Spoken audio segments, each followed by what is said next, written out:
शनिवार व्रत कथा। एक समय स्वर्गलोक में सबसे बड़ा कौन के प्रश्न पर नवग्रहों में वाद विवाद हो गया। विवाद इतना बढ़ा कि परस्पर भयंकर युद्ध की स्थिति बन गई। निर्णय के लिए सभी देवता देवराज इंद्र के पास पहुँचे और बोले, हे देवराज, आपको निर्णय करना होगा कि हमें से सबसे बड़ा कौन है। देवताओं का प्रश्न सुनकर देवराज इंद्र उलझन में पड़ गए। इंद्र बोले, मैं इस प्रश्न का उत्तर देने में असमर्थ हूँ। हम सभी पृथ्वी लोक में उज्जैनी नगरी में राजा विक्रमादित्य के पास चलते हैं। देवराज इंद्र सहित सभी ग्रह देवता उज्जैनी नगरी पहुँचे। महल में पहुंचकर जब देवताओं ने उनसे अपना प्रश्न पूछा तो राजा विक्रमादित्य भी कुछ देर के लिए परेशान हो उठे, क्योंकि सभी देवता अपनी अपनी शक्तियों के कारण महान थे। किसी को भी छोटा या बड़ा कह देने से उनके क्रोध के प्रकोप से भयंकर हानि पहुंच सकती थी। अचानक राजा विक्रमादित्य को एक उपाय सूझा और उन्होंने विभिन्न धातुओं स्वर्ण, रजत, चांदी, कांसा, ताम्र, तांबा, सीसा, रांगा, जस्ता, अभ्रक व लोहे के 9 आसन बनवाए। धातुओं के गुणों के अनुसार सभी आसनों को एक दूसरे के पीछे रखवाकर उन्होंने देवताओं को अपने अपने सिंहासन पर बैठने को कहा। देवताओं के बैठने के बाद राजा विक्रमादित्य ने कहा, आपका निर्णय तो स्वयं हो गया। जो सबसे पहले सिंहासन पर विराजमान है वही सबसे बड़ा है। राजा विक्रमादित्य के निर्णय को सुनकर शनि देवता ने सबसे पीछे आसन पर बैठने के कारण अपने को छोटा जानकर क्रोधित होकर कहा, राजा विक्रमादित्य, तुमने मुझे सबसे पीछे बैठाकर मेरा अपमान किया है। तुम मेरी शक्तियों से परिचित नहीं हो। मैं तुम्हारा सर्वनाश कर दूंगा। शनि ने कहा, सूर्य एक राशि पर 1 महीने, चंद्रमा 2.25 दिन, मंगल 1.5 महीने, बुध और शुक्र 1 महीने, बृहस्पति 13 महीने रहती हैं, लेकिन मैं किसी राशि पर 7.5 वर्ष 7.5 तक रहता हूँ। बड़े बड़े देवताओं को मैंने अपने प्रकोप से पीड़ित किया है। राम को 7.5 के कारण ही वन में जाकर रहना पड़ा और रावण को 7.5 के कारण ही युद्ध में मृत्यु का शिकार बनना पड़ा। राजा, अब तू भी मेरे प्रकोप से नहीं बच सकेगा। इसके बाद अन्य ग्रहों के देवता तो प्रसन्नता के साथ चले गए, परंतु शनि देव बड़े क्रोध के साथ वहां से विदा हुए। राजा विक्रमादित्य पहले की तरह ही न्याय करते रहे। उनके राज्य में सभी स्त्री पुरुष बहुत आनंद से जीवन यापन कर रहे थे। कुछ दिन ऐसे ही बीत गए। उधर शनि देवता अपने अपमान को भूले नहीं थे। विक्रमादित्य से बदला लेने के लिए एक दिन शनि देव ने घोड़े के व्यापारी का रूप धारण किया और बहुत से घोड़ों के साथ उज्जैनी नगरी पहुँचे। राजा विक्रमादित्य ने राज्य में किसी घोड़े के व्यापारी के आने का समाचार सुना तो अपने अश्वपाल को कुछ घोड़े खरीदने के लिए भेजा। घोड़े बहुत कीमती थे। अश्वपाल ने जब वापस लौटकर इस संबंध में बताया तो राजा विक्रमादित्य ने स्वयं आकर एक सुंदर व शक्तिशाली घोड़े को पसंद किया। घोड़े की चाल देखने के लिए राजा उस घोड़े पर सवार हुए तो वह घोड़ा बिजली की गति से दौड़ पड़ा। तेजी से दौड़ता घोड़ा राजा को दूर एक जंगल में ले गया और फिर राजा को वहां गिराकर जंगल में कहीं गायब हो गया। राजा अपने नगर को लौटने के लिए जंगल में भटकने लगा, लेकिन उन्हें लौटने का कोई रास्ता नहीं मिला। राजा को भूख प्यास लगी थी। बहुत घूमने पर उसे एक चरवाहा मिला। राजा ने उससे पानी मांगा। पानी पीकर राजा ने उस चरवाहे को अपनी अंगूठी दे दी। फिर उससे रास्ता पूछकर वह जंगल से निकलकर पास के नगर में पहुंचा। राजा ने एक सेठ की दुकान पर बैठकर कुछ देर आराम किया। उस सेठ ने राजा से बातचीत की तो राजा ने उसे बताया कि मैं उज्जैनी नगरी से आया हूँ। राजा की कुछ देर दुकान पर बैठने से सेठ जी की बहुत बिक्री हुई। सेठ ने राजा को बहुत भाग्यवान समझा और खुश होकर उसे अपने घर भोजन के लिए ले गया। सेठ के घर में सोने का एक हार खुटी पर लटका हुआ था। राजा को उस कमरे में छोड़कर सेठ कुछ देर के लिए बाहर गया। तभी एक आश्चर्यजनक घटना घटी।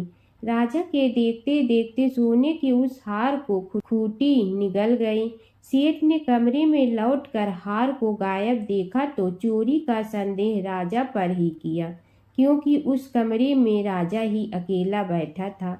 सेठ ने अपने नौकरों से कहा कि इस परदेसी को रस्सियों से बांधकर नगर के राजा के पास ले चलो।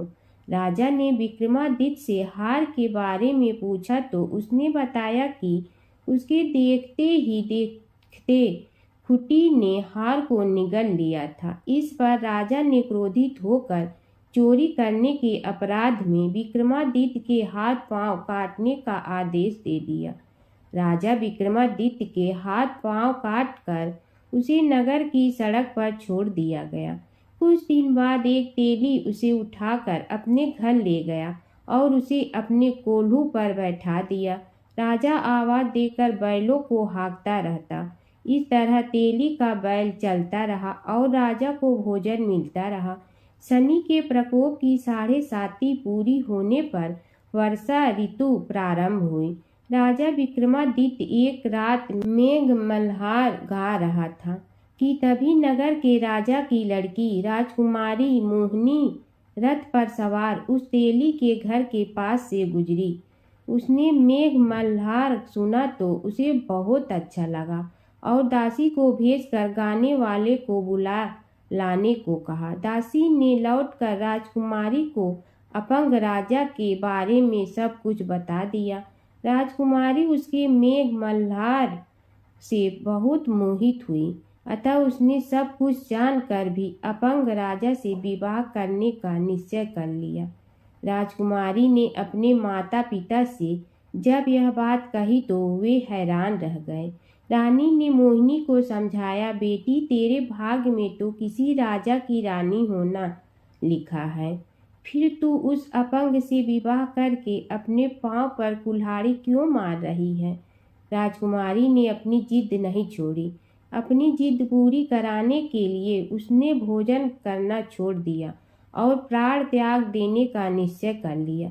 आखिर राजा रानी को विवश होकर अपंग विक्रमादित्य से राजकुमारी का विवाह करना पड़ा। विवाह के बाद राजा विक्रमादित्य और राजकुमारी तेली के घर में रहने लगे। उसी रात स्वप्न में शनिदेव ने राजा से कहा, राजा तुमने मेरा प्रकोप देख लिया, मैंने तुम्हें अपने अपमान का दंड दिया है। राजा ने शनिदेव से क्षमा करने को कहा और प्रार्थना की, हे शनिदेव आपने जितना दुख मुझे दिया है अन्य किसी को न देना। शनिदेव ने कुछ सोचकर कहा, राजा मैं तुम्हारी प्रार्थना स्वीकार करता हूँ। जो कोई स्त्री पुरुष मेरी पूजा करेगा, शनिवार को व्रत करके मेरी व्रत कथा सुनेगा, उस पर मेरी अनुकंपा बनी रहेगी। प्रातःकाल राजा विक्रमादित्य की नींद खुली तो अपने हाथ पांव देखकर राजा को बहुत खुशी हुई। उसने मन ही मन शनिदेव को प्रणाम किया। राजकुमारी भी राजा के हाथ पांव सही सलामत देखकर आश्चर्य में डूब गई। तब राजा विक्रमादित्य ने अपना परिचय देते हुए शनिदेव के प्रकोप की सारी कहानी सुनाई। सेठ को जब इस बात का पता चला तो दौड़ता हुआ तेली के घर पहुंचा और राजा के चरणों में गिरकर क्षमा मांगने लगा। राजा ने उसे क्षमा कर दिया, क्योंकि यह सब तो शनिदेव के प्रकोप के कारण हुआ था। सेठ राजा को अपने घर ले गया और उसे भोजन कराया। भोजन करते समय वहां एक आश्चर्यजनक घटना घटी। सबके देखते देखते उस खुटी ने हार उगल दिया। सेठ जी ने अपनी बेटी का विवाह भी राजा के साथ कर दिया और बहुत से स्वर्ण आभूषण धन आदि देकर राजा को विदा किया। राजा विक्रमादित्य राजकुमारी मोहिनी और सेठ की बेटी के साथ उज्जैनी पहुंचे तो नगरवासियों ने हर्ष से उनका स्वागत किया। अगले दिन राजा विक्रमादित्य ने पूरे राज्य में घोषणा कराई कि शनिदेव सब देवों में सर्वश्रेष्ठ हैं। प्रत्येक स्त्री पुरुष शनिवार को उनका व्रत करे और व्रत कथा अवश्य सुने। राजा विक्रमादित्य की घोषणा से शनिदेव बहुत प्रसन्न हुए। शनिवार का व्रत करने और व्रत कथा सुनने के कारण सभी लोगों की मनोकामनाएं शनिदेव की अनुकंपा से पूरी होने लगी। सभी लोग आनंद पूर्वक रहने लगे। एक बूढ़ा ब्राह्मण था। वह रोज पीपल को जल से सींचता था। पीपल में से रोज एक लड़की निकलती और कहती, पिताजी मैं आपके साथ जाऊंगी।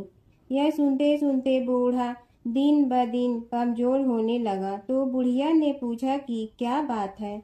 बूढ़ा बोला कि पीपल से एक लड़की निकलती है और कहती है कि वह भी मेरे साथ चलेगी। बुढ़िया बोली कि कल ले आना उस लड़की को, जहाँ 6 लड़कियां पहले से ही हमारे घर में है, वहाँ 7वीं लड़की और सही। अगले दिन बूढ़ा उस लड़की को घर ले आया। घर लाने के बाद बूढ़ा ब्राह्मण आटा मांगने गया तो उसने पहले दिनों की अपेक्षा आज ज्यादा आटा मिला था। जब बुढ़िया वह आटा छानने लगी तो लड़की ने कहा कि लाओ माँ, मैं छान देती हूँ। जब वह आटा छानने बैठी तो परात भर गई। उसके बाद माँ खाना बनाने जाने लगी तो लड़की बोली कि आज रसोई मैं बनाऊंगी। तो बुढ़िया बोली कि ना, तेरे हाथ जल जाएंगे। लेकिन लड़की नहीं मानी। वह रसोई में खाना बनाने गई तो उसने तरह तरह के 36 व्यंजन बना डाले और आज सभी ने भर पेट खाना खाया। इससे पहले वह आधा पेट भूखा ही रहते थे। रात हुई तो बुढ़िया का भाई आया और कहने लगा कि दीदी मैं तो खाना खाऊंगा। बुढ़िया परेशान हो गई कि अब खाना कहाँ से लाऊंगी। लड़की ने पूछा कि क्या बात है माँ। उसने कहा कि तेरा मामा आया है और रोटी खाएगा, लेकिन रोटी तो सबने खा ली है, अब उसके लिए कहाँ से लाऊंगी। लड़की बोली कि तू चिंता मत कर माँ, मैं बना दूंगी। और वह रसोई में गई और मामा के लिए 36 व्यंजन बना दी। मामा ने भरपेट खाया और कहा भी कि ऐसा खाना इससे पहले उसने कभी नहीं खाया है। बुढ़िया ने कहा कि भाई तेरी बावनी भाजी है, उसी ने बनाया है। शाम हुई तो लड़की बोली कि माँ चौका लगा के चौके का दिया जला देना, कोठे में मैं सोऊंगी। बुढ़िया बोली कि ना बेटी तू डर जाएगी। लेकिन वह बोली कि ना माँ, मैं नहीं डरूंगी, मैं अंदर कोठे में ही सोऊंगी। वह कोठे में ही जाकर सो गई। आधी रात को लड़की उठी और चारों ओर आंख मारी तो धन ही धन हो गया। वह बाहर जाने लगी तो एक बूढ़ा ब्राह्मण सो रहा था। उसने देखा तो कहा कि बेटी तू कहाँ चली। लड़की बोली कि मैं तो दरिद्रता दूर करने आई थी, अगर तुम्हें दूर करवानी है तो करवा लो। उसने बूढ़े के घर में भी आँख से देखा तो चारों ओर धन ही धन हो गया। सुबह सवेरे सब उठे तो लड़की को ना पाकर उसे ढूंढने लगे कि पावनी बेटी कहाँ चली गई। बूढ़ा ब्राह्मण बोला कि वह तो लक्ष्मी माता थी, जो तुम्हारे साथ मेरी दरिद्रता भी दूर कर गई। हे लक्ष्मी माता, जैसे आपने उनकी दरिद्रता दूर की वैसे ही सबकी करना। धर्मराज जी की कथा। दो सेठानियाँ थी। एक के घर में धन बहुत था पर वह कंजूस थी। दूसरी के पास धन थोड़ा कम था पर मन से वह बहुत अमीर थी। रोज सवेरे उठती, गंगा स्नान करती, तुलसी माता, बड़, पीपल सींचने, भगवान के मंदिर जाके पूजा करती। धर्मराज सूरज भगवान की कहानी सुनती, भगवान के भोग लगाकर अतिथि को जिमाती, गाय कुत्ता के लिए ग्रास निकालती। दूसरी सेठानी इस धर्मात्मा को देखकर हंसती और कहती, पता नहीं दिन भर क्या करती रहती है।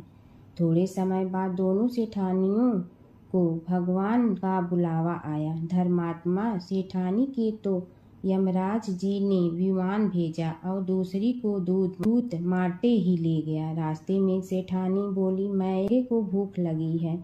तो दूत बोले, किसी को कुछ दिया होगा तो मिलेगा। फिर बोली, प्यास लगी है। दूत बोले, किसी को पानी पिलाया तो मिलेगा।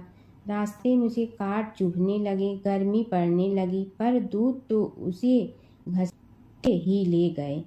अब सेठानी बहुत पछताने लगी कि सब कुछ होते हुए भी दान धर्म नहीं किया। इतने में यमराज का दरबार आया। धर्मात्मा बुढ़िया को भगवान के पास सिंहासन मिला और वह उस पर बैठी थी। उधर दूसरी सेठानी को तपते कुंड में डाल दिया। अब सेठानी यमराज से बोली, मुझे 1.25 पहर का जीवन दान दे दो, मैं वापस आकर दंड भोग लूंगी। यमराज बोले, ठीक है। सेठानी के शरीर में वापस प्राण डाल दिए।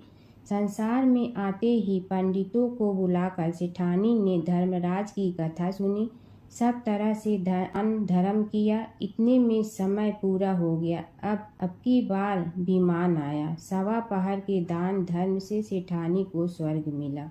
धर्मराज जी की परम भक्त पोपा बाई की कथा।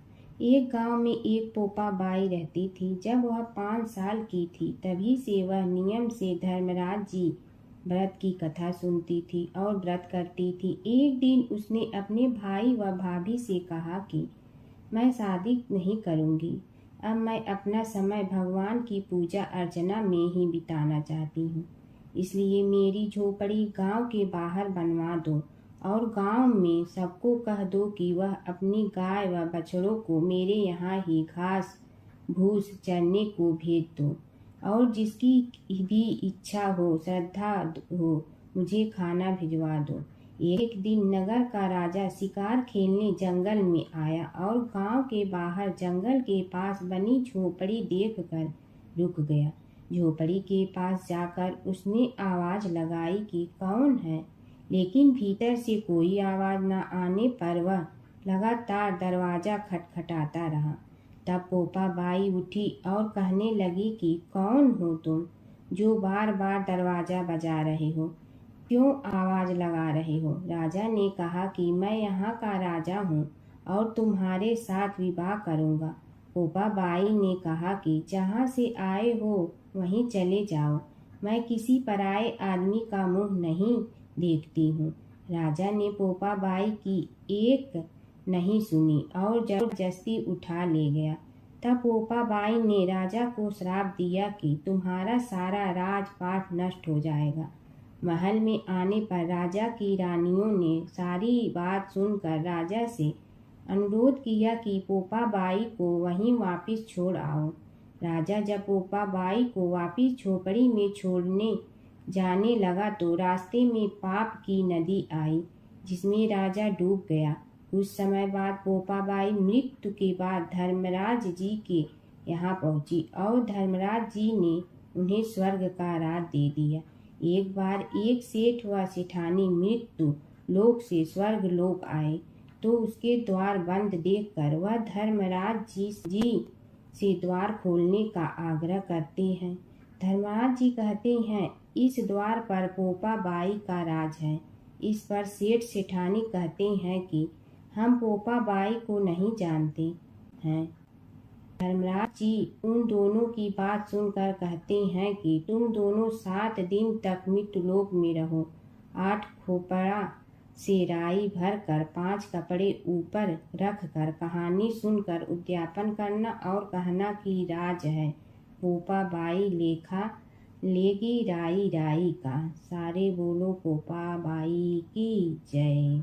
एक बार अपने पुत्र के खातिर भगवान शिव और श्री कृष्ण के बीच छिड़ गया था प्रलयंकारी युद्ध। भगवान शिव जहाँ प्रलय के देवता हैं वहीं श्री कृष्ण पालन करता। दोनों के कारण ही यह जगत सुचारू रूप से चल रहा है और दोनों महाशक्तिशाली हैं। लेकिन कभी आपने सोचा है कि अगर कभी दोनों में युद्ध हुआ तो उसका इस संसार पर क्या असर पड़ेगा और दोनों में से विजयी कौन होगा? चलिए जानते हैं एक पौराणिक कथा जहां इन दोनों के भयंकर युद्ध का वर्णन मिलता है। पौराणिक कथा के अनुसार एक बार राजा बलि के सबसे बड़े पुत्र बाणासुर ने शिवपुत्र कार्तिकेय की सुंदरता से मोहित होकर भगवान शिव का पुत्र बनने की इच्छा जताई। उसने भगवान शिव की कठोर तपस्या की, जिसके बाद शिव जी ने उसे अपने पुत्र के रूप में स्वीकार कर लिया। एक समय ऐसा आया जब बाणासुर की पुत्री उषा को श्री कृष्ण के पुत्र अनिरुद्ध से प्रेम हो गया। उषा की मायावी मित्र अप्सरा चित्रलेखा ने अनिरुद्ध और उषा का गंधर्व विवाह करा दिया। जब बाणासुर को यह बात पता चली तो उसने अनिरुद्ध का अपहरण कर उसे अपना बंदी बना लिया। फिर क्या था, श्री कृष्ण ने अपनी पूरी सेना के साथ बाणासुर की नगरी पर धावा बोल दिया। श्री कृष्ण और बाणासुर का युद्ध। बाणासुर श्री कृष्ण की नारायणी सेना से अकेले नहीं लड़ सकता था, इसलिए उसने भगवान शिव से मदद मांगी। अब युद्ध में श्री कृष्ण की नारायणी सेना के विरुद्ध बाणासुर की सेना के साथ भगवान शिव और कुमार कार्तिकेय भी लड़ रहे थे। युद्ध इतना भयानक था कि एक पल को लगा कि भगवान शंकर ने अग्निशस्त्र से गरुड़ पर सवार श्री कृष्ण, बलराम और प्रद्युम्न मारे गए, लेकिन उसी समय श्री कृष्ण ने वरुणास्त्र का प्रयोग कर महादेव के अग्नेस्त्र को शांत कर दिया। फिर शिव जी के अस्त्रों के जवाब में श्री कृष्ण ने वैष्णवास्त्र का प्रयोग किया, जिससे संपूर्ण जगत अंधकार में डूब गया। गुस्से में भगवान शंकर ने 4 पंखा वाला बाण अपने हाथ में ले लिया तो श्री कृष्ण ने जीभरास्त्र उठाया। इस तरह यह युद्ध समय के साथ विकराल हो गया और इस युद्ध से समस्त सृष्टि में हाहाकार मच गया। तब ब्रह्मा जी को युद्ध रोकने आना पड़ा। उन्होंने दोनों को सारी स्थिति स्पष्ट की कि किस प्रकार उनके युद्ध से संसार का विनाश हो रहा है। उनके समझाने के बाद महादेव युद्ध में पीछे हट गए, लेकिन कार्तिकेय और बाणासुर भगवान श्री कृष्ण से युद्ध करते रहे। जब श्री कृष्ण ने बाणासुर को परास्त किया, अंत में भगवान श्री कृष्ण ने युद्ध में बाणासुर को पराजित करने के लिए अपना सुदर्शन चक्र प्रयोग किया और उसकी मदद से बाणासुर के सहस्त्र भुजाओं को काट डाला। जैसे ही श्री कृष्ण अपने चक्र से उसका वध करने लगे, कार्तिकेय के साथ महादेव वहां फिर से पहुंच गए, लेकिन इस बार उन्होंने युद्ध करने के बजाय श्री कृष्ण से बाणासुर को माफ करने का अनुरोध किया। भगवान शिव ने श्री कृष्ण से कहा कि मैंने इसे अभय दान दिया है, इसलिए अगर आप इसका वध कर देंगे तो मेरा वचन झूठा पड़ जाएगा। शिव जी के ऐसा कहने पर श्री कृष्ण ने बाणासुर को क्षमा कर दिया और अनिरुद्ध, उषा सहित अपनी पूरी सेना लेकर वहां से चल दिए।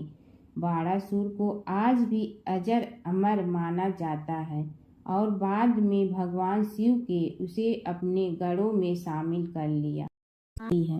माता सीता की कथा। यह कहानी सीता माता कहती थी और श्री राम इसे सुना करते थे।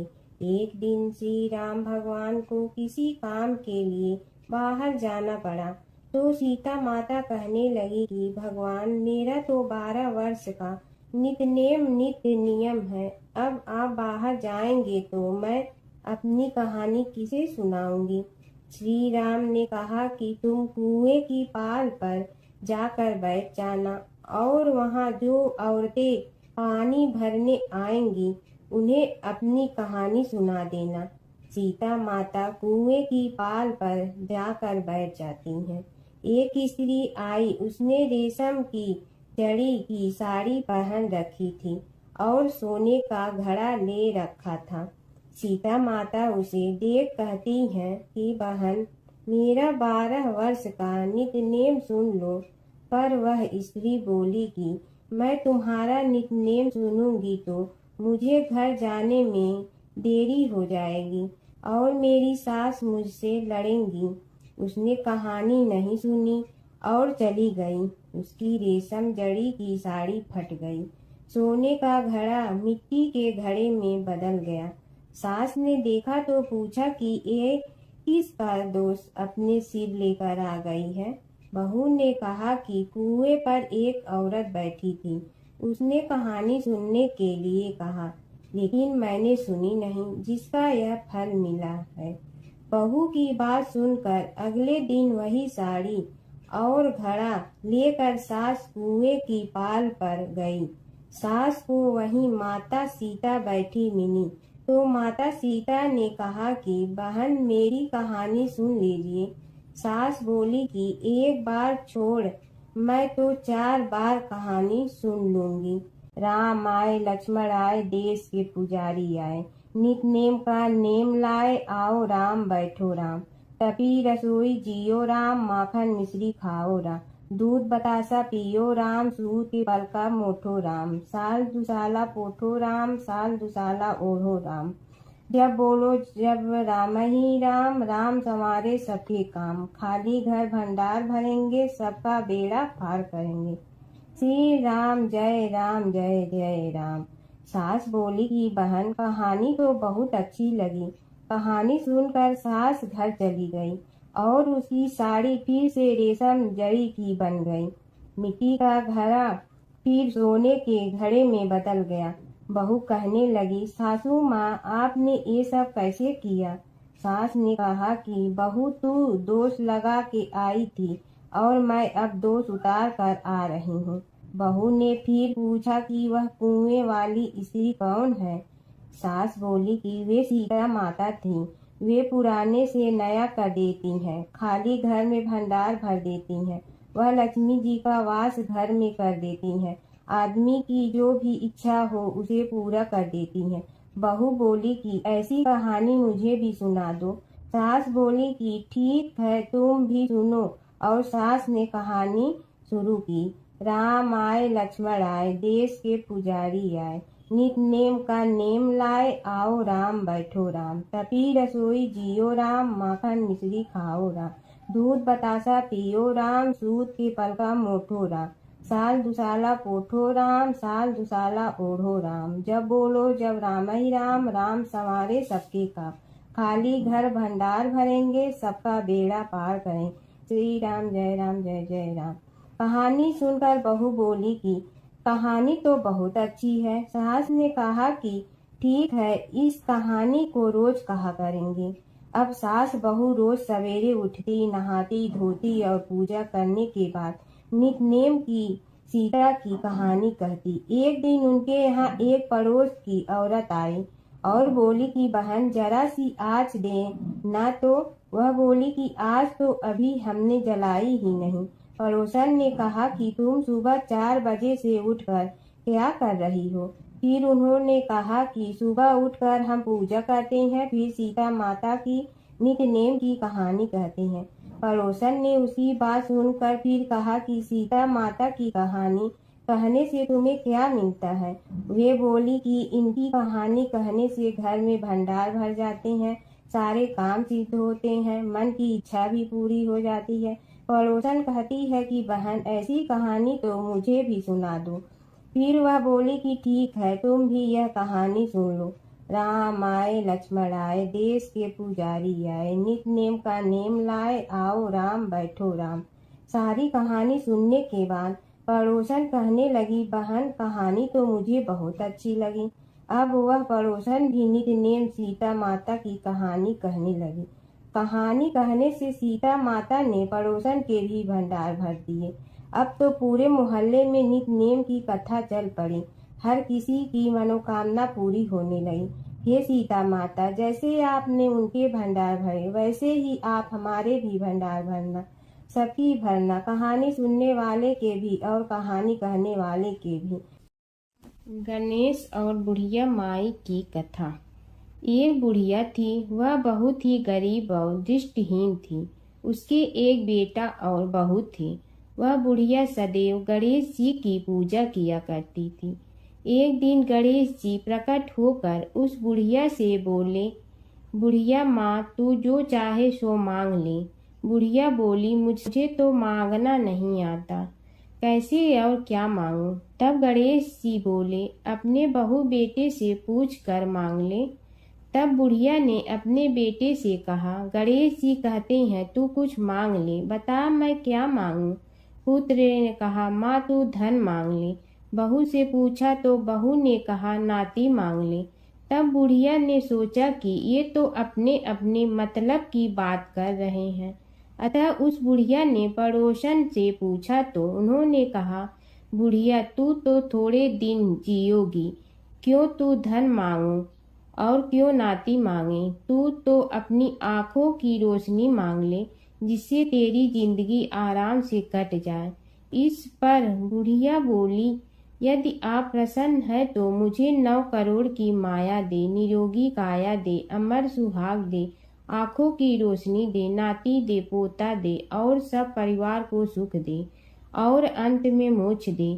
यह सुनकर तब गणेश जी बोले बुढ़िया माँ तुमने तो हमें ठग लिया, फिर भी जो तूने मांगा है वचन के अनुसार सब तुझे मिलेगा। और यह कहकर गणेश जी अंतर ध्यान हो गए।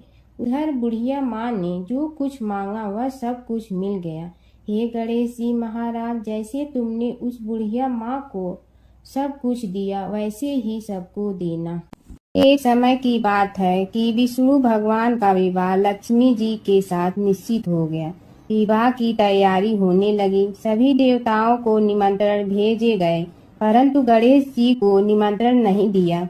कारण जो भी रहा हो, अब भगवान विष्णु की बारात जाने का समय आ गया। सभी देवता अपनी पत्नियों के साथ विवाह समारोह में आए। उन सब ने देखा कि गणेश जी कहीं दिखाई नहीं दे रहे हैं। तब वे आपस में चर्चा करने लगे कि क्या गणेश जी को कोई न्योता नहीं दिया है या स्वयं गणेश जी ही नहीं आए हैं। सभी को इस बात पर आश्चर्य होने लगा। तभी सब ने विचार किया कि विष्णु भगवान से ही इसका कारण पूछा जाए। विष्णु भगवान से पूछने पर उन्होंने कहा कि हमने गणेश जी के पिता भोलेनाथ महादेव को न्योता भेजा है। यदि गणेश जी अपने पिता के साथ आना चाहते हैं तो आ जाते, अलग से न्योता देने की कोई आवश्यकता भी नहीं थी। दूसरी बात यह है कि उनको 1.25 मन मूंग, 1.25 मन चावल, 1.25 मन घी और 1.25 मन लड्डू का भोजन दिन भर में चाहिए। यदि गणेश जी नहीं आएंगे तो कोई बात नहीं, दूसरे के घर जाकर इतना सारा खाना पीना अच्छा भी नहीं लगता। इतनी वार्ता कर ही रहे थे कि किसी एक ने सुझाव दिया यदि गणेश जी आ भी जाए तो उनके द्वारपाल बनाकर बैठा देंगे कि आप घर की याद रखना। आप तो चूहे पर बैठकर धीरे धीरे चलोगे तो बारात से बहुत पीछे रह जाओगे। यह सुझाव भी सबको पसंद आ गया तो विष्णु भगवान ने भी अपनी सहमति दे दी। होना क्या था कि इतने में गणेश जी वहां आ पहुंचे और उन्हें समझा बुझा कर घर की रखवाली करने बैठा दिया गया। बारात चल रही थी, तब नारद जी ने देखा कि गणेश जी तो दरवाजे पर ही बैठे हुए हैं, तो वे गणेश जी के पास गए और रुकने का कारण पूछा। गणेश जी कहने लगे कि विष्णु भगवान ने मेरा बहुत अपमान किया है। नारद जी ने कहने लगे कि अपनी मूसक देना को आगे भेज दे तो वह रास्ता खोद देगी, जिससे उनके वाहन धरती में धंस जाएंगे। तब आपको सम्मान पूर्वक बुलाना पड़ेगा। अब तो गणेश जी ने अपनी मूसक सेना जल्दी से आगे भेज दी और सेना ने जमीन पोली कर दी। जब बारात वहां से निकली तो रथों के पहिए धरती में धंस गए। लाख कोशिश करे परंतु पहिए नहीं निकले। सभी ने अपने अपने उपाय किए परंतु पहिए तो नहीं निकले, बल्कि जगह जगह से टूट गए। किसी की समझ में नहीं आ रहा था कि अब क्या किया जाए। तब तो नारद जी ने कहा, आप लोगों ने गणेश जी का अपमान करके अच्छा नहीं किया। यदि उन्हें मना कर लाया जाए तो आपका कार्य सिद्ध हो सकता है और यह संकट टल सकता है। शंकर भगवान ने अपने दूत नंदी को भेजा और वे गणेश जी को लेकर आए। गणेश जी का आदर सम्मान के साथ पूजन किया। तब कहीं रथ के पहिए निकले। अब रथ के पहिए निकल के परंतु टूट फूट गए तो उन्हें सुधारे गए पास के खेत में खाती काम कर रहा था। उसे बुलाया गया। खाती अपना कार्य करने के पहले श्री गणेशाय नमः कहकर गणेश जी की वंदना मन ही मन करने लगा। देखते ही देखते खाती ने सभी पहियों को ठीक कर दिया। तब खाती कहने लगा कि हे देवताओं, आपने सर्वप्रथम गणेश जी को नहीं मनाया होगा और न ही उनकी पूजन की होगी, इसीलिए तो आपके साथ यह संकट आया है। हम तो मूर्ख अज्ञानी हैं, फिर भी पहले गणेश जी को पूजते हैं, उनका ध्यान करते हैं। आप लोग तो देवतागण हैं, फिर भी आप गणेश जी को कैसे भूल गए? अब आप लोग भगवान श्री गणेश जी की जय बोल कर जाएं तो आपके सब काम बन जाएंगे और संकट कट जाएंगे। ऐसा कहते हुए बारात वहां से चल दी और विष्णु भगवान को लक्ष्मी जी के साथ विवाह संपन्न करा के सभी सकुशल घर लौट आए। हे गणेश जी महाराज, आपने विष्णु को जैसे कारज सारियो ऐसे कारज सबको सिद्ध कर जो। बोलो गजानन भगवान की जय। प्राचीन काल की बात है। नैमिषारण्य क्षेत्र में ऋषि, महर्षि और साधु संतों का समाज जुड़ा था। उसमें श्री सूत जी भी विद्यमान थे। शौनक जी ने उनकी सेवा में उपस्थित होकर निवेदन किया कि हे अज्ञान रूप घोर तिमिर को नष्ट करने में करोड़ों सूर्यों के समान प्रकाशमान श्री सूत जी हमारे कानों के लिए अमृत के समान जीवन प्रदान करने वाले कथा तत्व का वर्णन कीजिए। हे सूत जी, हमारे हृदयों में ज्ञान के प्रकाश की वृद्धि तथा भक्ति, वैराग्य और विवेक की उत्पत्ति जिस कथा से हो सकती हो, वह हमारे प्रति कहने की कृपा कीजिए। शौनक जी की जिज्ञासा से सूत जी बड़े प्रसन्न हुए। पुरातन इतिहासों के स्मरण से उनका शरीर पुलकायमान हो रहा था। वे कुछ देर उसी स्थिति में विराजमान रहकर कुछ विचार करते रहे और अंत में बोले, शौनक जी, इस विषय में आपके चित्त में बड़ी जिज्ञासा है। आप धन्य हैं जो सदैव ज्ञान की प्राप्ति में तत्पर रहते हुए विभिन्न पुराण कथाओं की जिज्ञासा रखते हैं। आज मैं आपको ज्ञान के परम स्रोत रूप श्री गणेश जी का जन्म कर्म रूप चरित्र सुनाऊंगा। गणेश जी से ही सभी ज्ञानों, सभी विद्याओं का उद्भव हुआ है। अब आप सावधान चित्त से विराजमान हो। श्री गणेश जी के ध्यान और नमस्कार पूर्वक उनका चरित्र श्रवण करें। नमस्तस्मै गणेशाय ब्रह्मा विद्या प्रदायिनी यनागस्त्यसमः साक्षात विघ्न सागर सोसड़े।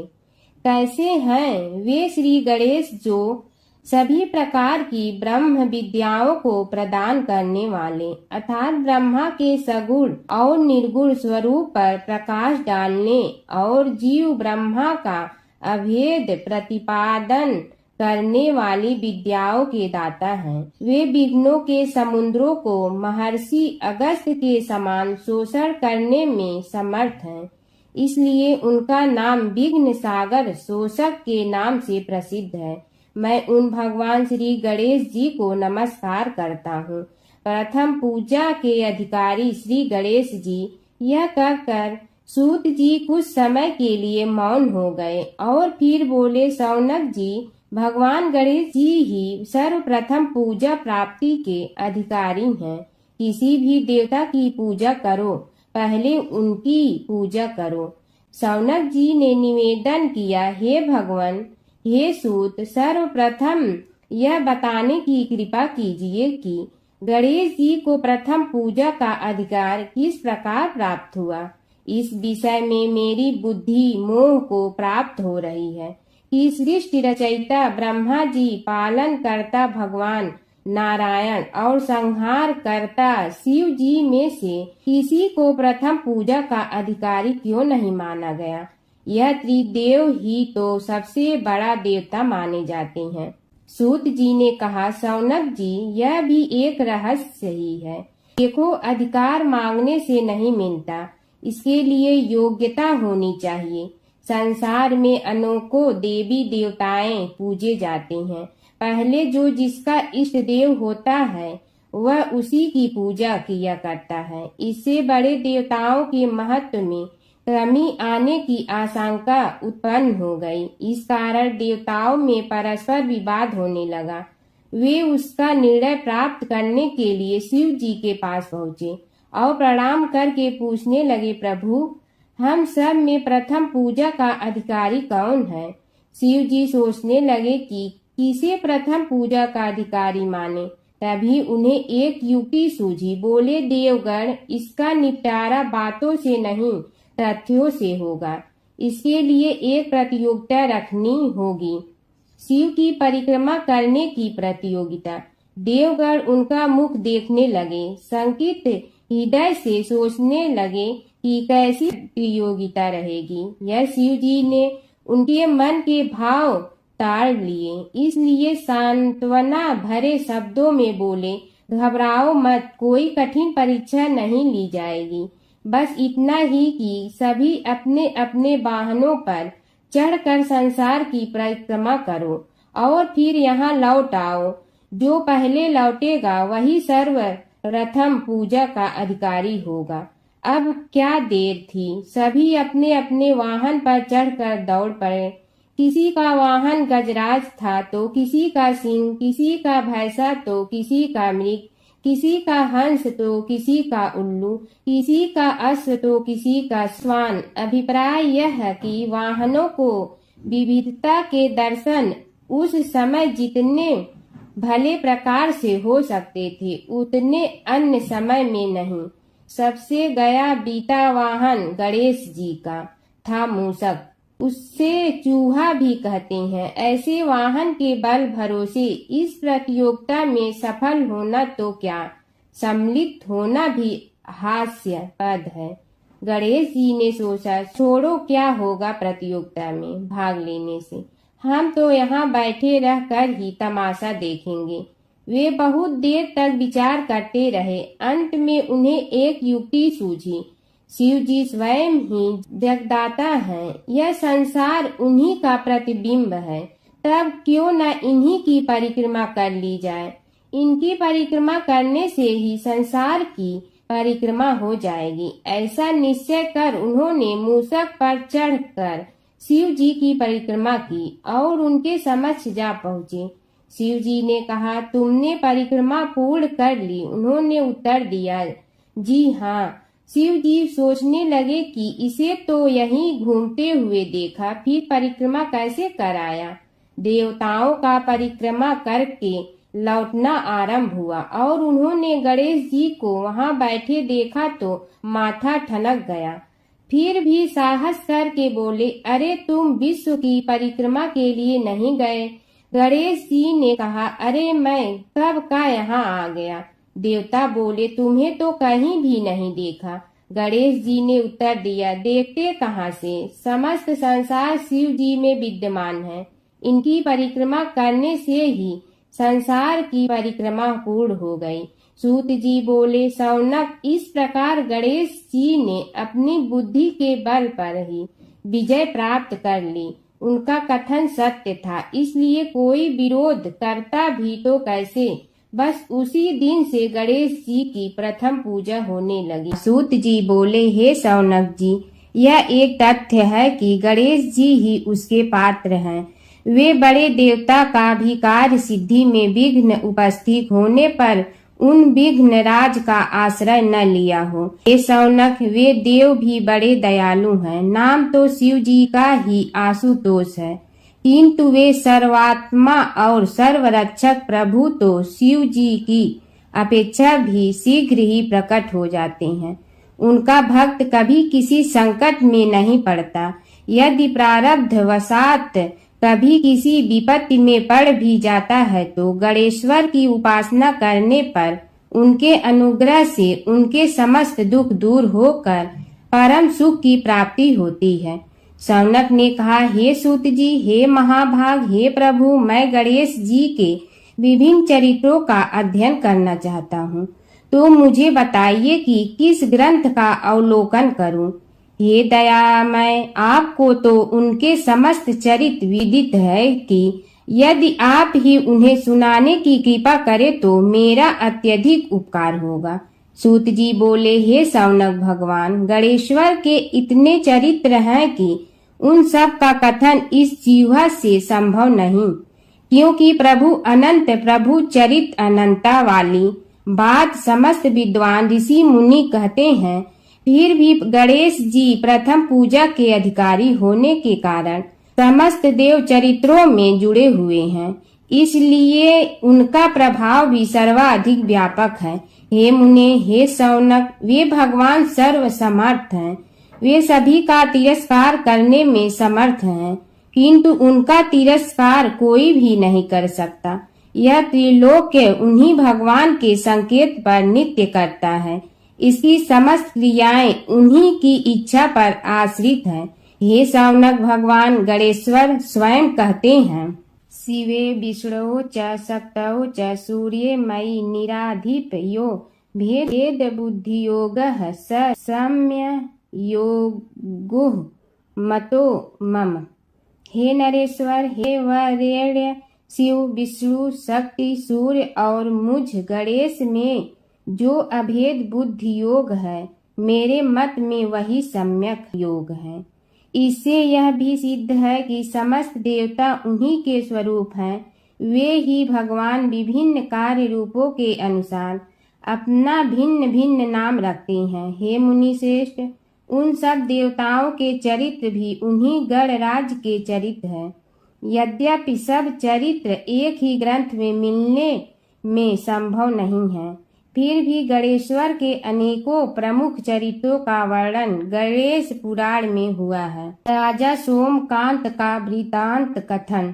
शौनक जी ने पूछा, हे प्रभु, गणेश पुराण का आरंभ किस प्रकार हुआ, यह मुझे बताने की कृपा करे। इस पर सूत जी ने कहने लगे, हे शौनक, यद्यपि गणेश पुराण है तो बहुत प्राचीन, क्योंकि भगवान गणेश्वर तो आदि हैं। न जाने कब से गणेश जी अपने उपासकों पर कृपा करते चले आ रहे हैं। उनके अनंत चरित्र हैं, जिनका संग्रह एक महापुराण का रूप ले सकता है। उसे एक बार भगवान नारायण ने नारद जी को और भगवान ने शंकर और जगन जननी पार्वती जी को सुनाया था। बाद में वही पुराण संक्षेप रूप में ब्रह्मा जी ने महर्षि वेद व्यास को सुनाया और फिर व्यास जी ने महर्षि भृगु को सुनाया। भृगु ने कृपा करके सौराष्ट्र के एक राजा सोमकांत को सुनाया था।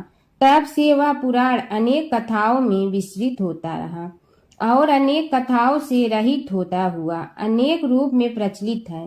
शौनक जी ने पूछा, भगवान, आप यह बताने का कष्ट करें कि राजा सोमकांत कौन था, उसने महर्षि से गणेश पुराण का श्रवण कहाँ किया था, उस पुराण के श्रवण से उसे क्या क्या उपलब्धियां हुई। हे नाथ, मुझे श्री गणेश्वर की कथा के प्रति उत्कंठा बढ़ती ही जा रही है।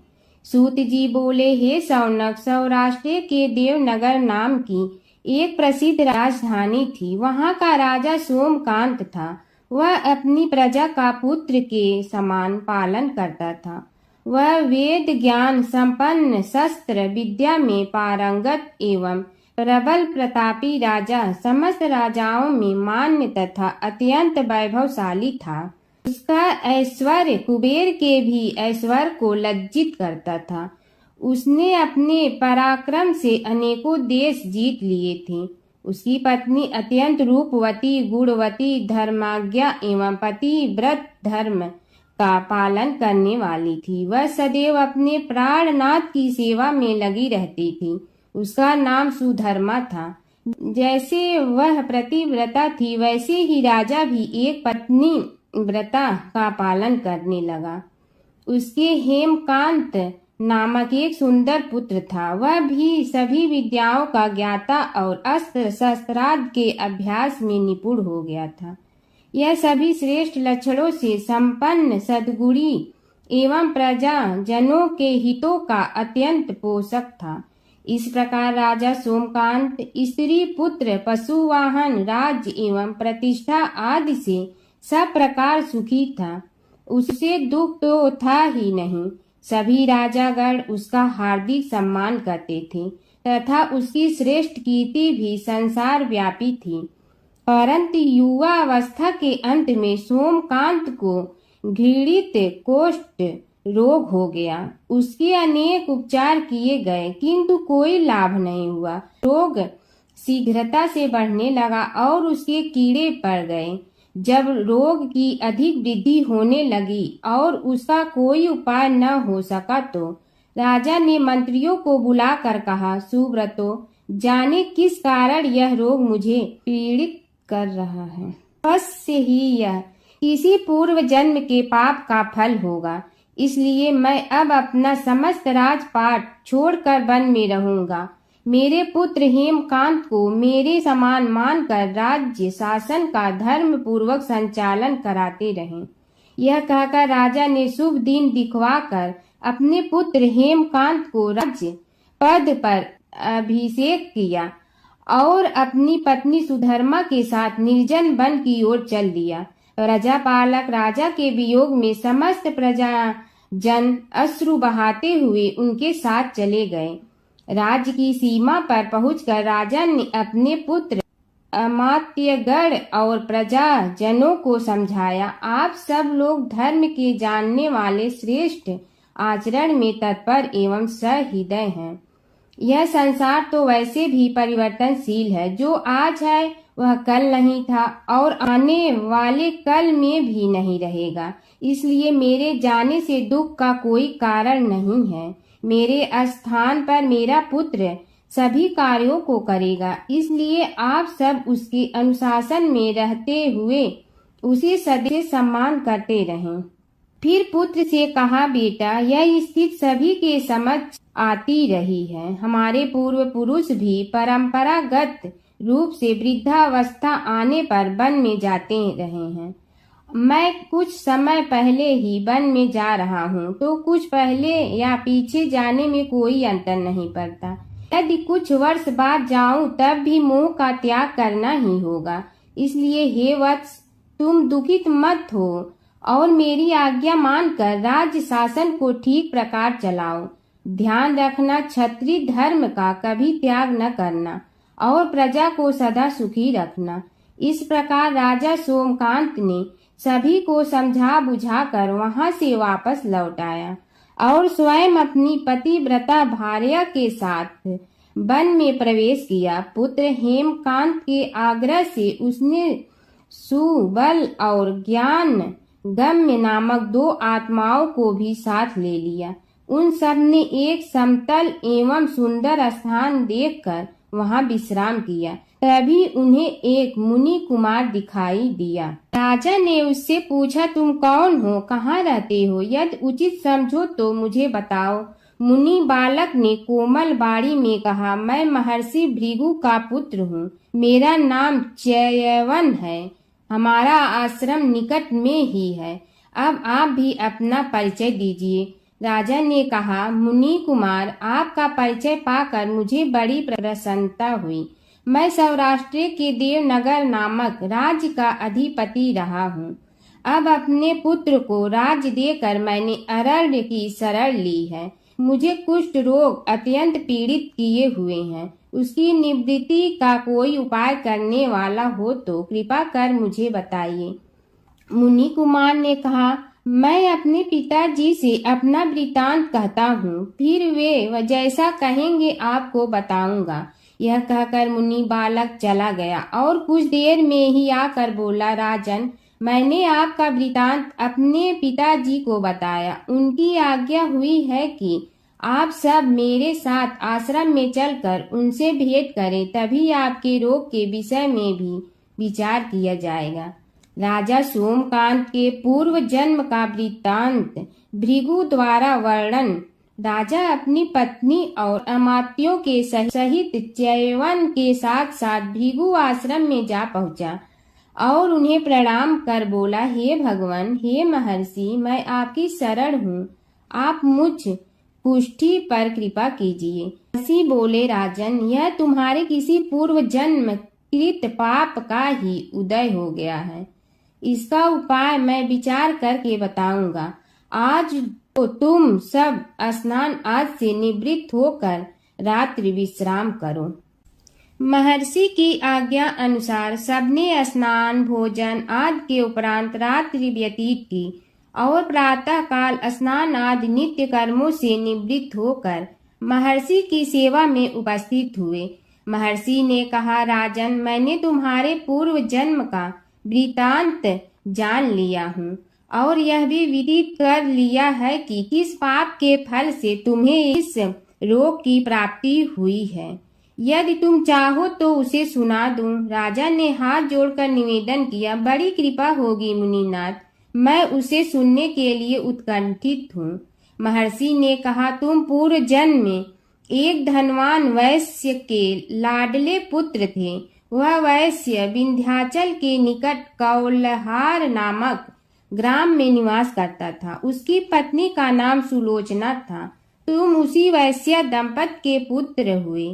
तुम्हारा नाम कामद था। तुम्हारा लालन पालन बड़े लाड चाव से हुआ। उन्होंने तुम्हारा विवाह एक अत्यंत सुंदरी वैश्य कन्या से कर दिया था, जिसका नाम कुटुम्बिनी था। यद्यप तुम्हारी भार्या सुशीला थी और तुम्हें सदैव धर्म में निरत देखना चाहती थी, किंतु तुम्हारा स्वभाव वासनांध होने के कारण दिन प्रतिदिन उज्जवल होता जा रहा था। किंतु माता पिता भी धार्मिक थे, इसलिए उनके सामने तुम्हारी उज्ज्वलता दबी रही। परंतु माता पिता की मृत्यु के बाद तुम निरंकुश हो गए और अपनी पत्नी की बात भी नहीं मानते थे। तुम्हें अनाचार में प्रवृत्त देखकर उसे दुख होता था, तो भी उसका कुछ बस न चलता था। तुम्हारी उन्मत्तता चरम सीमा पर थी। अपनों से भी द्वेष और क्रूरता का व्यवहार किया करते थे। हत्या आदि कराते थे। तुम्हारे लिए सामान्य बात हो गई। पीड़ित व्यक्तियों ने तुम्हारे विरुद्ध राजा से पुकार की। अभियोग चला और तुम्हें राज्य की सीमा से भी बाहर चले जाने का आदेश हुआ। तब तुम घर छोड़कर किसी निर्जन वन में रहने लगे। उस समय तुम्हारा कार्य लोगों को लूटना और हत्या करना ही रह गया। एक दिन मध्याह्न काल था। गुणवर्धक नामक एक विद्वान ब्राह्मण उधर से निकला। बेचारा अपनी पत्नी को लिवाने के लिए ससुराल जा रहा था। तुमने उस ब्राह्मण युवक को पकड़कर लूट लिया। प्रतिरोध करने पर उसे मारने लगे तो वह चित्कार करने लगा, मुझे मत मार, मत मार, देख मेरा दूसरा विवाह हुआ है। मैं पत्नी को लेने के लिए जा रहा हूँ। किंतु तुम तो क्रोधवश में ऐसे लीन हो रहे थे कि तुमने उसकी बात सुनकर भी नहीं सुनी। जब उसे मारने लगे तो उसने श्राप दे दिया, अरे हत्यारे, मेरी हत्या के पाप से तो सहस्त्र कल्प तक घोर नरक भोगोगे। तुमने उसकी कोई चिंता न की और सिर काट लिया। राजन, तुमने ऐसी ऐसी एक नहीं बल्कि अनेक निरीह हत्याएं की थी, जिनकी गणना करना भी पाप है। इस प्रकार इस जन्म में तुमने घोर पाप कर्म किए थे, किंतु बुढ़ापा आने पर जब अशक्त हो गए तब तुम्हारे साथ जो क्रूर कर्मा थे वे भी किनारा कर गए। उन्होंने सोच लिया कि अब तो इसे खिलाना भी पड़ेगा, इसलिए मरने दो यहीं। अमोघ प्रभाव गणेश उपासना का कथन। राजन, अब तुम निरालंब थे, चल फिर तो सकते ही नहीं थे। भूख से पीड़ित रहने के कारण रोगों ने भी घेर लिया। उधर से जो कोई निकलता तुम्हें घृणा की दृष्टि से देखता हुआ चला जाता। तब तुम आहार की खोज में बड़ी कठिनाई से चलते हुए एक जीर्ण शीर्ण देवालय में पहुंचा। उसमें भगवान गणेश्वर की प्रतिमा विद्यमान थी। तब न जाने किस पुण्य के उदय होने से तुम्हारे मन में गणेश जी के प्रति भक्ति भाव जागृत हुआ। तुम निराहार रहकर उनकी उपासना करने लगे। उससे तुम्हें सब कुछ मिला और रोग भी कम हुआ। राजन, तुमने अपने साथियों की दृष्टि बचाकर बहुत सा धन एक स्थान पर गाड़ दिया था। अब तुमने उस धन को उसे देवालय के जीर्णोद्धार में लगाने का निश्चय किया। शिल्पी बुलाकर उस मंदिर को सुंदर और भव्य बनवा दिया। इस कारण कुख्याति सुख्याति में बदलने लगी। फिर यथा समय तुम्हारी मृत्यु हुई। यमदूतों ने पकड़कर तुम्हें यमराज के समक्ष उपस्थित किया। यमराज तुमसे बोले, जीव, तुमने पाप और पुण्य दोनों ही किए हैं और दोनों का ही भोग तुम्हें भोगना है, किंतु पहले पाप का फल भोगना चाहते हो पुण्य का। इसके उत्तर में तुमने प्रथम अपने पुण्य कर्मों के भोग की इच्छा प्रकट की और इसीलिए उन्होंने तुम्हें राजकुल में जन्म लेने के लिए भेज दिया। पूर्व जन्म में तुमने भगवान गणाध्यक्ष का सुंदर एवं भव्य मंदिर बनवाया था, इसलिए तुम्हें सुंदर देह की प्राप्ति हुई। यह कहकर महर्षि भृगु कुछ रुके। उन्होंने देखा कि राजा को इस वृतांत पर शंका हो रही है। तभी महर्षि के शरीर में असंख्य विकराल पक्षी उत्पन्न होकर राजा की ओर झपटे।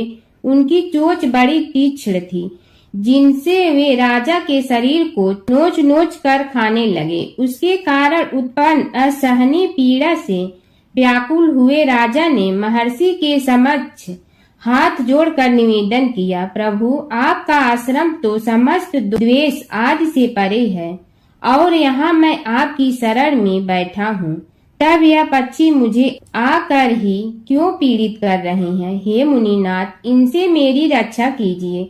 महर्षि ने राजा के अंतर्वचन सुनकर सांत्वना देते हुए कहा, राजन, तुमने मेरे वचनों में शंका की थी और जो मुझ सत्यवादी के कथन में शंका करते हैं, उसे खाने के लिए मेरे शरीर से इसी प्रकार पक्षी प्रकट हो जाते हैं, जो कि मेरे हुंकार करने पर भस्म हो जाया करते हैं। यह कर महर्षि ने हुंकार की और तभी वे समस्त पक्षी भस्म हो गए। राजा श्रद्धावनत होकर उनके समक्ष अश्रुपात करता हुआ बोला, प्रभु, अब आप पाप से मुक्त होने का उपाय कीजिए। महर्षि ने कुछ विचार कर कहा, राजन, तुम पर भगवान गणेश्वर की कृपा सहज रूप से है और वे ही प्रभु तुम्हारे पापों को भी दूर करने में समर्थ हैं। इसलिए तुम उनके पाप नाशक चरित्रों का श्रवण करो। गणेश पुराण में उनके चरित्रों का भले प्रकार वर्णन हुआ है, अतएव तुम श्रद्धा भक्ति पूर्वक उसी को सुनने में चित्त लगाओ। राजा ने प्रार्थना की, महामुनि, मैंने गणेश पुराण का नाम भी आज तक नहीं सुना, तो उनके सुनने का सौभाग्य कैसे प्राप्त कर सकूंगा? हे नाथ, आपसे अधिक ज्ञानी और प्रकांड विद्वान और कौन हो सकता है? आप ही मुझ पर कृपा कीजिए। महर्षि ने राजा की दीनता देखकर उसके शरीर पर अपने कमंडल का मंत्रपूत जल छिड़का। तभी राजा को एक छींक आई और नासिका से एक अत्यंत छोटा काले वर्ण का पुरुष बाहर निकल आया। देखते देखते वह बढ़ गया। उसके भयंकर रूप को देखकर राजा कुछ भयभीत हुआ, किंतु समस्त आश्रमवासी वहां से भाग गए। वह पुरुष महर्षि के समक्ष हाथ जोड़कर खड़ा हो गया। उन्हें उसकी ओर देखा और कुछ उच्च स्वर में बोले, तू कौन है? क्या चाहता है? वह बोला, मैं साक्षात पाप हूँ। समस्त पापियों के शरीर में मेरा निवास है। आपके मंत्रपूत जल के स्पर्श से मुझे विवश होकर राजा के शरीर से बाहर निकलना पड़ा है। अब मुझे बड़ी भूख लगी है, बताइए क्या खाऊं और कहाँ रहूं? महर्षि बोले, तू उस आम के अवकाश स्थान में निवास कर और उसी वृक्ष के पत्ते खाकर जीवन निर्वाह कर। यह सुनते ही वह पुरुष आम के वृक्ष के पास पहुंचा, किंतु उसके स्पर्श मात्र से वह वृक्ष जलकर भस्म हो गया।